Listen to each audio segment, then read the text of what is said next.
പരിശുദ്ധാത്മാവിന്റെ നാമത്തിൽ ആമേൻ.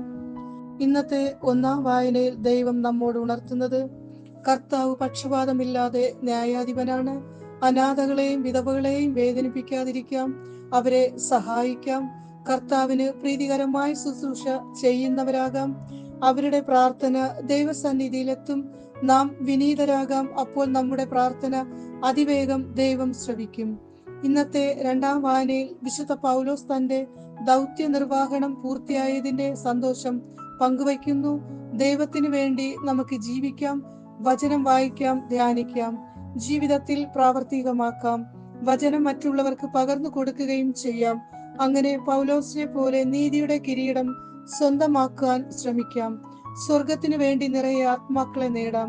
ഇന്നത്തെ സുവിശേഷത്തിൽ യേശു ഫരിസേന്റെയും ചുങ്കക്കാരന്റെയും ഉപമ പറയുന്നു. ചുങ്കക്കാരന്റെ മനോഭാവം നമുക്ക് സ്വീകരിക്കുന്നത് നല്ലത്. എളിമയോടെ ദൈവസന്നിധിയിൽ നിൽക്കാം, പശ്ചാത്താപിക്കാം. ഫരിസേനെ പോലെ മറ്റുള്ളവരെ കാണിക്കുന്നതിനും പ്രശംസിക്കുന്നതിനും ലഭിക്കുന്നതിനും ആയി ഒന്നും ചെയ്യാതെ ദൈവത്തെ സന്തോഷിപ്പിക്കുന്ന കാര്യങ്ങളിൽ അതീവ ശ്രദ്ധയോടെ ജീവിക്കാം. തന്നെ പുകഴ്ത്താതെ എളിമയോടെ ജീവിച്ചാൽ ദൈവം നമ്മെ തക്ക സമയത്ത് ഉയർത്തും. പശ്ചാത്തപിച്ച് ദൈവസന്നിധിയിൽ എത്തിച്ചേരാൻ ശ്രമിക്കാൻ വിശുദ്ധ ജീവിതം നയിക്കാം. നമ്മുടെ ചിന്തകളെയും വാക്കുകളെയും പ്രവൃത്തികളെയും ദൈവം സ്പർശിച്ച് വിശദീകരിക്കുവാൻ ദൈവത്തോട് താഴ്മയോട് പ്രാർത്ഥിക്കാം.